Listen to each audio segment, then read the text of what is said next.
This is an instrumental that I made a couple of days ago. I wasn't really like setting out to make this style of music, but I've been actually listening to a lot of Levy Ryan, a lot of era type stuff, kind of like D&B stuff. Maybe I just like subconsciously made it, I don't know. But yeah, I just thought I'd make a tutorial because I thought it'd be of interest to people. This live set is a little bit of a mess. I'm just gonna like really simplify it for you. It's a lot less complex than it looks because there's just like a lot of layering and like textures and stuff like that. So I essentially started out with this melody that's actually not that great. It's kind of like a plug and emo plug kind of progression. It goes 6, 5, 1 and then 7. For dance music in general, like a minor scale is usually more popular. It's just like a bit more like emotional feeling. And this was just like a really basic like preset that I made.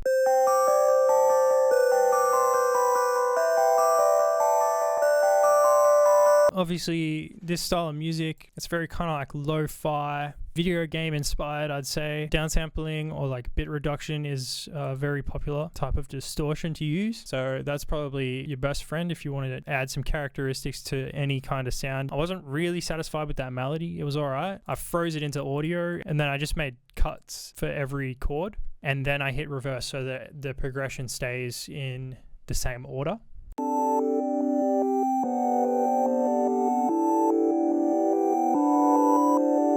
So then I went to go layer that. So I took a acapella. It's really good if you just like search like studio acapellas on YouTube. And then I found one in the same key, obviously tempo synced it, and you drop it into a sampler, hit slice. I really love playing with these filters. It really removed a lot of the frequency. It kind of takes out the mixing for you. You can just kind of prioritize like one certain frequency range that you find interesting and you just mix everything else around it. Played back some cuts just on my keyboard.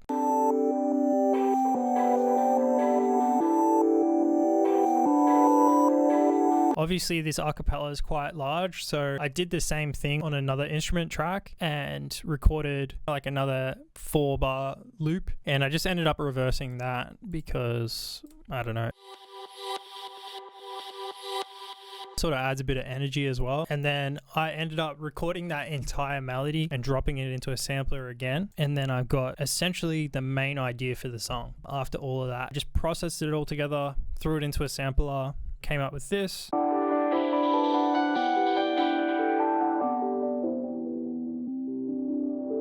I actually put that in reverse. I just used this filter again, pulled it back to like 1K. I set this LFO and pushed the filter really high. So that's what you can hear. It's like oscillating, scooping back the filter and then opening it back up. But it's over 4 bars, which was a really nice way to sort of keep it interesting over the 4 bars. That's just this audio here that we froze and flattened. I just used Xenology and made this melody pattern.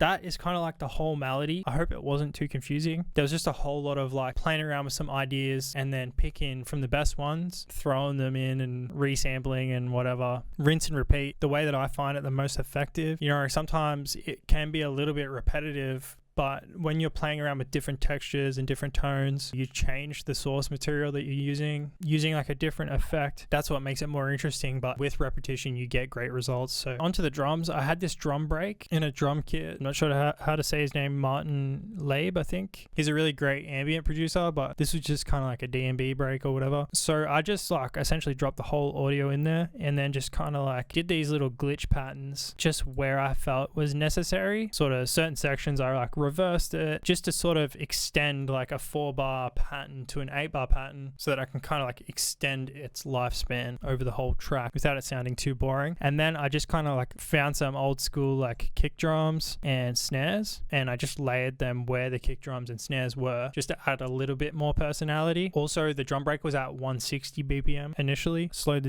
this track was a bit slower at 145. Sometimes that works really well, sort of brings out a bit more texture.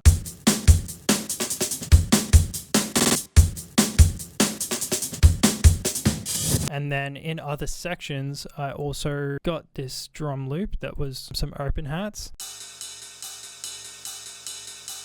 And I just fully reversed it. It just had so much energy about it, and it being like such like a high frequency sort of element, it just brought like excitement to the drums. Then in Serum for the bass line, this is my bass line for the whole song.